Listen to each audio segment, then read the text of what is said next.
is a story which comes from China, and it is called General Five Tiger. Now, do you think when this man was born he was called Five? No. Do you think when he was born his mother named him Tiger? No, she didn't, but this is the story on how he got that name. This young man lived with his mother in a little cottage on the side of a hill. They were very poor. They only had a little bit of land where they grew vegetables for themselves, and they had a few goats that ran up on the hillside if they weren't attacked by wild animals or tigers. Other than that, they made their living by gathering firewood and selling it in the local village. One day when the young man was out collecting the firewood, he heard a terrible moaning and a crying coming from the caves up on the hillside. And so he followed the sound until he came up to the caves, and what did he see in the cave but a tigress just about to give birth to her cubs, and she was crying in pain. Well, the young man had pity on the tigress, so he called for his mother, and all through that night he and his mother tended to the tigress as she gave birth to 4 beautiful little cubs. Have you ever seen a baby kitten? Yeah. Isn't it beautiful and cute and cuddly? Well, these tigers were just the same, the little tiger cubs. Come the rising of the sun in the morning, the old woman was sitting in the cave with the tigress's head on her lap, and she was stroking her fur, saying, "Now, mother, you have your 4 little ones to look after. You go make yourself strong. You go look after your little ones." And the tigress lifted her head and licked the back of the old woman's hand. The old woman laughed. "You don't have to thank me," she said, "although my son there would make a great husband for someone, but no one will marry him because we're poor. Maybe if you find a nice young woman sometime to be a bride for my son, you might bring him along to the house." And she laughed with her son as they left the cave. Over the months that followed, they were delighted to see the mother tigress and her 4 cubs from time to time up on the hillsides. The little ones would be jumping on the rocks around the place, and they were doing really well, getting stronger and getting bigger. And they noticed that their own goats weren't being attacked by the wild animals. They liked to think that that was the tigress's way of thanking them. Now, in those days in China, when it came to be married, things would happen like this. Right, girls? Your parents would come to your room and they'd say, "Daughter, we found you a husband. Pack your bags, you're leaving in the morning." Would you like that? No. And boys, this is what would happen for you. Your parents would come to the room and they'd say, "Son, we found you a wife. Get ready, she's arriving in the morning." Would you like that, boys? Well, that was what happened. That was what happened. That was the way it worked. And it used to be that way here in Ireland one time too. And so it was, there was a younger woman who had just been told that her husband had been picked for her. "Pack your bags, you're leaving in the morning." And in the morning, she was put into a palanquin. Now, a palanquin is like a carriage, but it has no wheels on it. It's carried on the shoulders of 4 servants. And the 4 servants headed off across the mountains to bring the young woman to meet her husband that she had never seen before, who lived in a town where she had never been before. It was winter time, and the snow had been falling, and it was thick on the ground as the servants made their way over the mountainside. And they came to one place on the road where suddenly they found themselves surrounded by 5 tigers, and the tigers roaring.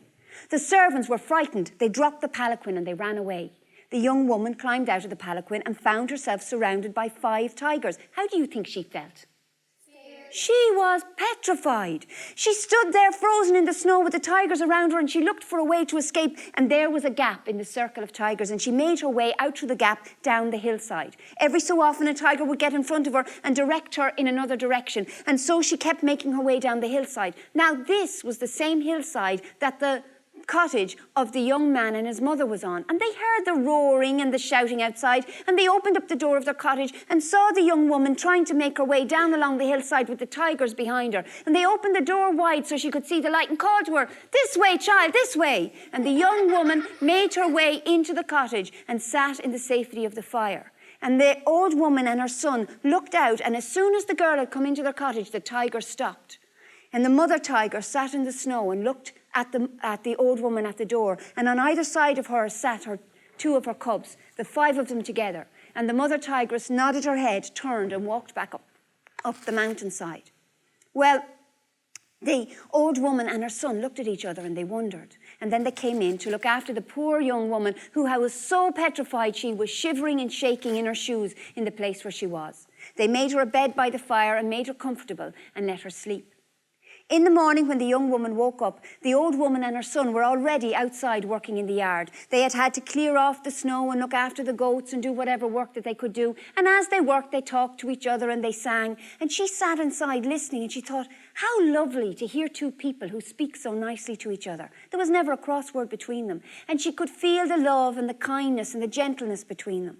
She looked at the little hut that they lived in. She looked at the patches on the roof where it had to be patched up to stop the rain coming in. She looked at all the cloths and the covers and the chairs that were broken and mended and put back together, and she thought how hard a life they have. And then when the old woman and her son came in, they sat down to share breakfast together.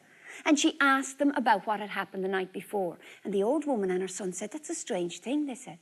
That tigress, when she gave birth to her cubs, we helped her. And you know, I said to her, maybe sometime you could find a wife for my son. And it really seemed last night like she was bringing you to our house to pay us back. But never mind that, we'll get you to the village you were to go to.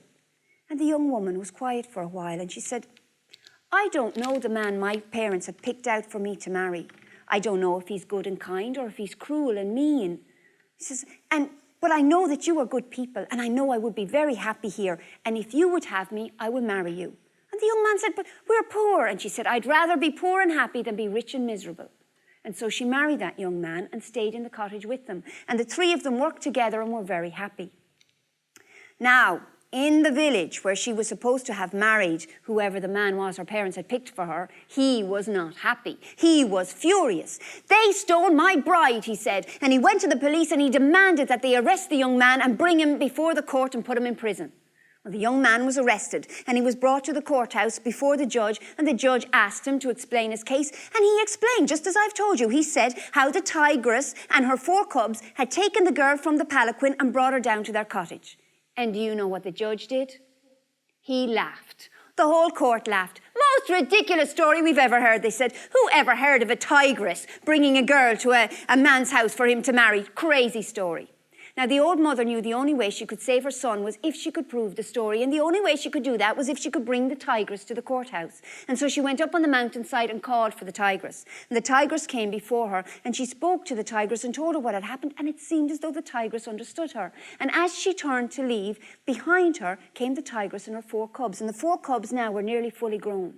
Into that village walked the old woman, and behind her, the 5 tigers. Well, all the people who saw her ran into their houses and shut their doors and their windows, and they called to the old woman, get out of the street, get out of the street, there's tigers behind you. But the old woman wasn't worried, and she walked straight into the courthouse and into the centre of the room, and in came the tigress, and she sat on the floor before the judge with her 2 of her cubs on either side.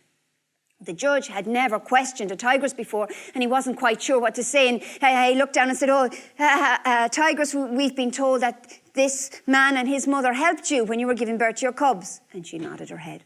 Oh, okay. And we were told that it was you that took the girl from the palanquin and brought her down to the cottage. And the tigress nodded her head. Oh, said the judge, well, if that's true, then there is no case against this young man. You're acquitted. And they were sent home. Well, the young man and his wife and his mother were delighted, and they went back to their home. Now, if a tiger came into Ballymun, do you think people would talk about it? Yeah. Do you think the news cameras would come and cover it? Yeah. They would. And in China at that time, this was big news. 5 tigers walked into a village. Everybody who had seen it told somebody. And everybody who heard it told somebody else. And the story spread all over the empire until it came to the ears of the emperor himself. And when he heard, he was very interested.